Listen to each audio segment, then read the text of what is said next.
সুপ্রভাত বন্ধুরা, আজকের ভিডিওটা একটু অন্যরকম হতে চলেছে। ভিডিওটা ফার্স্টেই স্টার্ট হতেই আপনারা বুঝে গেছেন যে ভিডিওটা আজকে একটু অন্যরকম হতে চলেছে।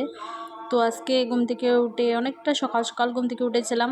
তো উঠে মুখ টুক ধুয়ে ফ্রেশ হয়ে তারপর ঠাকুরের ইষ্টবিধি করে ঠাকুরকে ধূপধুনা দেখিয়ে তারপর বসিয়ে দিয়েছিলাম চা, যেহেতু আমার বর চা খাবে, আর ছেলের জন্য বসিয়েছিলাম একটু ম্যাগি। তো ওকে ম্যাগিটাকে আর চাটা খাইয়ে তারপর আমরা সবাই রেডি হয়ে সুন্দর করে রেডি হয়েছিলাম, হয়ে বেরিয়ে গেছিলাম মহালয়ার উদ্দেশ্যে, যেহেতু আজকে মহালয়া। তো আজকে থেকে আমাদের পুজো স্টার্ট হয়ে গেল।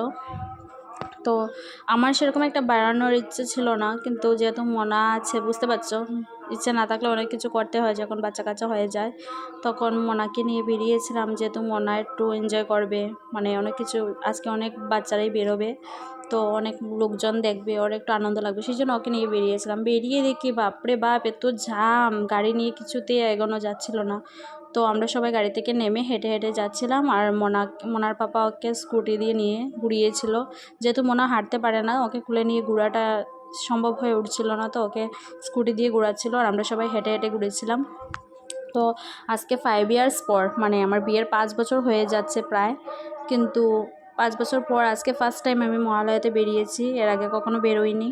তো অনেকটা হেঁটে হেঁটে যেহেতু গিয়েছিলাম, তো আমার অনেকটা ক্ষুধেও লেগেছিলো। তো আমরা সবাই মিলে কিছু শুকনো রুটি, সকাল সকাল যেহেতু পুরি খেলে আমার গ্যাস হয়ে যায়, সেই জন্য আমি পুরিটা মানে অ্যাভয়েড করি, পুরি সেরকম খাই না সকাল সকাল। তো শুকনো রুটি, তারপরে ঘুগনি এসব খেয়েছিলাম, তারপর ঠান্ডা ঠান্ডা অনেক কিছু খেয়েছিলাম।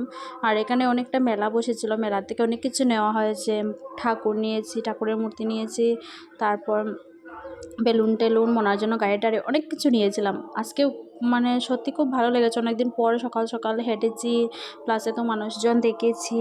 আর আজকে না সকালবেলা আমরা যেহেতু 4:30 দিয়ে বোধহয় বেরিয়েছিলাম, তো এত রৌদ্র বলতেই ছিল না। তো 6টা, 5:30, 5টা যেহেতু বেজেছে, তখন এত গরম লাগছিল না, সহ্য করা যাচ্ছিল না, মানে অস্থির অস্থির করছিল শরীরে।